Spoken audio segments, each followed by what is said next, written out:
आज जो है फिर से एक नए वीडियो में आप लोग का स्वागत है। और आज हमसे जानने वाले हैं प्राचीन इतिहास और मध्यकालीन इतिहास के संबंधित महत्वपूर्ण क्वेश्चन के बारे में जानेंगे। और किसी न किसी एग्जाम में जो है ना पूछ चुका ये क्वेश्चन है वो उसको जानने वाले हैं। और तो क्लास 12th के लिए और SSC GD MTS group D CRPF सभी के लिए बहुत इंपॉर्टेंट होने वाले हैं। तो आप बात कर लेते हैं। तो इससे पहले जो है हम 325 तकला जो है क्वेश्चन का वीडियो बना चुके हैं। आप वहाँ पे जाइए और वहाँ से अपने वीडियो को देख लीजिए। और 326 नंबर से क्वेश्चन से आज ही हमसे इसमें करने वाले हैं। तो चलिए वीडियो को स्टार्ट कर लेते हैं। 326 नंबर, सैयद वंश का संस्थापक कौन था? ख्रीज खा था। उसके बाद दिल्ली की शासक ने सुल्तान की उपाधि न धारण करके रैयत ए आला की उपाधि धारण की थी। खिरजा खा कौन था? तो तैमूर लंग का सेनापति। खिरजा खा कौन था? तैमूर लंग का सेनापति। अगला क्वेश्चन है 329 में, खिरजा खा ने किस पुत्र ने शाह की उपाधि धारण नहीं की थी?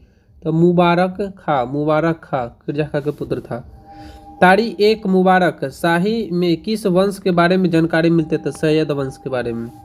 अगला है तारिक ए मुबारक शाही पुस्तक की रचनाकार कौन थे? तो याहिया बिन अहमद सरहिंदी। और हिंदी।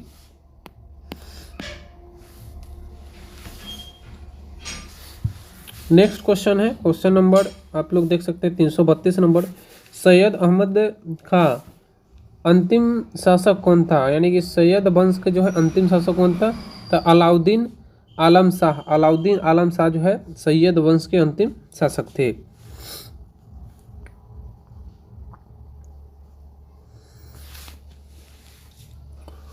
अगला क्वेश्चन है 333 नंबर, मुबारक शाह ने किस नदी के किनारे मुबारकबाद शहर की स्थापना की? तो यमुना नदी के जो है तट पर मुबारक बादशाह शहर की स्थापना किया था। अगला है 334 में, लोदी वंश का संस्थापक कौन था? बहलोल लोदी। यानी कि जो लोदी वंश के संस्थापक कौन थे? बहलोल लोदी थे। दिल्ली पर प्रथम अफगान राज्य की स्थापना का श्रेय किसे दिया जाता है? बहलोल लोदी को।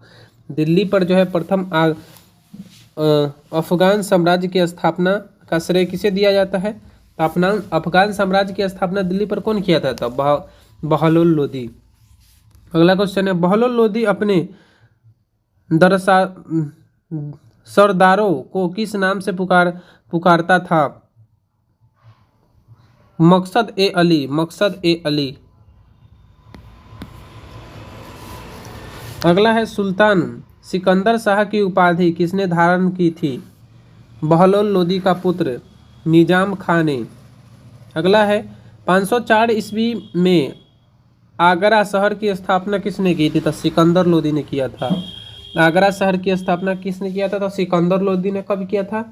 तब 1504 ईस्वी में। अगला है, गुलरुखी शीर्षक ने फारसी कविताएं लिखने वाला सुल्तान कौन था? तो सिकंदर लोदी। अगला क्वेश्चन है, किस शासक ने मुसलमान स्त्रियों को पीरों तथा संतों के मजार पर जाने पर प्रतिबंध लगा दिया था? तो सिकंदर लोदी ने। अगला क्वेश्चन है 341 नंबर क्वेश्चन को देखेंगे, लोदी वंश का अंतिम शासक कौन था? तो इब्राहिम लोदी। लोदी वंश का अंतिम शासक कौन थे? तो इब्राहिम लोदी। और इसका लोदी वंश का स्थापना किया था बहलोल लोदी। अगला है, इब्राहिम लोदी किसका पुत्र था? तो सिकंदर लोदी का पुत्र कौन था? तो इब्राहिम लोदी। 343 नंबर है, 1526 में पानीपत के प्रथम युद्ध किसके बीच हुआ था? तो इब्राहिम लोदी और बाबर के बीच हुआ था। इसी युद्ध से ना 1526 में ही मुगल वंश की स्थापना कहाँ हुई थी? तब कहाँ हुई थी? तो यहाँ पे भारत में हुई थी। पूछता है क्वेश्चन। पानीपत की प्रथम लड़ाई है ये, और पानीपत की द्वितीय लड़ाई भी आएगा 1556 में होगा, और पानीपत की तृतीय लड़ाई 1771 में होता है। तो ये 3 लड़ाई है, मुख्य लड़ाई है तीनों। 344 नंबर, बाबर को भारत पर आक्रमण करने का न्योता किसने दिया था? बाबर को भारत पर आक्रमण करने का न्योता किसने दिया था? तो आप लोग जानते हैं दौलत खां लोदी तथा आलम खां ने।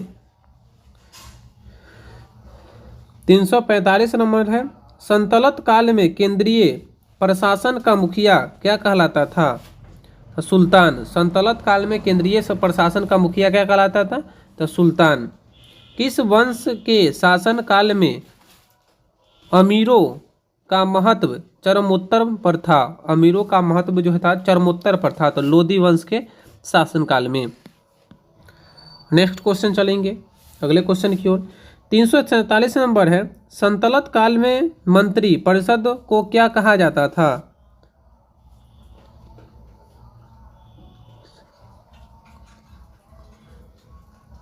मजलिस ए खलवत। अगला है मजलिस ए खलवत की जहां बैठक हुई होती थी उसे क्या कहा जाता था? मजील ए खास। मजील ए खास कहा जाता था। सल्तनत काल, अगला क्वेश्चन है 349 नंबर, सल्तनत काल में वजीर क्या होता था? राजस्व विभाग का प्रमुख। सल्तनत काल में वजीर क्या होता था? तो राजस्व विभाग का यह प्रमुख हुआ करता था, उसका नाम था वजीर, उसको वजीर करके पुकारा जाता था। 350 नंबर क्वेश्चन, इंपॉर्टेंट क्वेश्चन है ये। सल्तनत काल में प्रांतों एवं अन्य विभागों से प्राप्त आय एवं व्यय का लेखा जोखा क्या कहलाता था? मुशरिफ ए मुमालिक। मुशरिफ ए मुमालिक।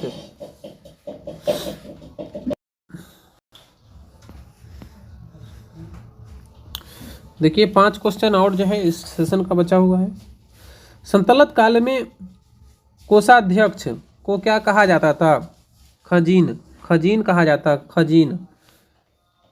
352 नंबर है, सल्तनत काल में सैन्य विभाग का प्रमुख क्या कहलाता था? अजीर ए मुलासिक। अजीर ए मुलासिक कहलाता था सल्तनत काल में। अगला है 353 नंबर, सल्तनत कालीन शासन व्यवस्था में प्रेषण विभाग को क्या कहा जाता था? दीवान ए इतिहाक। दीवान ए इस्तिहाक।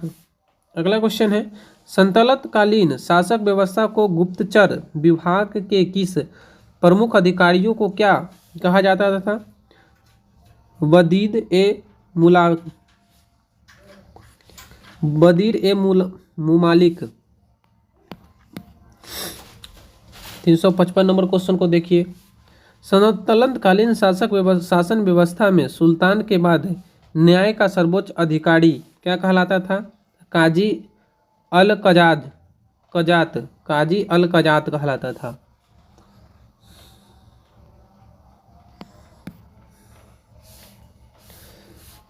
तीन 356 नंबर, सल्तनत काल में धर्म विभाग तथा धन विभाग के प्रमुख को क्या कहा जाता था? शरद उद सुदूर कहा जाता था। 357 है, सल्तनत कालीन शासन व्यवस्था में मुसलमानों से क्या लिया जाने वाला भूमि कर क्या कहलाता था? तो उर्स कहलाता था, जो मुस्लिम से लिया जाता था। अगला है 358, सल्तनत कालीन शासन व्यवस्था में गैर मुसलमानों से क्या लेने जाने वाला भूमि पर क्या कहलाता था? यानी कि सल्तनत कालीन शासन व्यवस्था में गैर मुसलमानों से लिया जाने वाला भूमि कर क्या कहलाता था? तो खराज कहलाता था, खराज। 359 नंबर, सल्तनत कालीन शासन व्यवस्था में एक शहर था, 100 गांवों के शासन की देखरेख करने वाला अधिकारी क्या कहलाता था? अमीर ए सदा। सल्तनत काल में एक शहर था और 100 गांव था, उसके देख रेख को क्या कहलाता? तो अमीर ए सदा कहलाता था। 360 नंबर देखिए सेशन का लास्ट क्वेश्चन, सल्तनत काल में सुल्तान की अस्थाई सेना को क्या नाम दिया गया था? खासलेख, खासलेख नाम दिया था, खासलेख। चलिए आज के इस वीडियो में इतना ही, और आपको वीडियो अगर अच्छा लगता है तो वीडियो को लाइक लें, चैनल को सब्सक्राइब कर लें, और फिर मिलते हैं नेक्स्ट में। जय हिंद, जय भारत।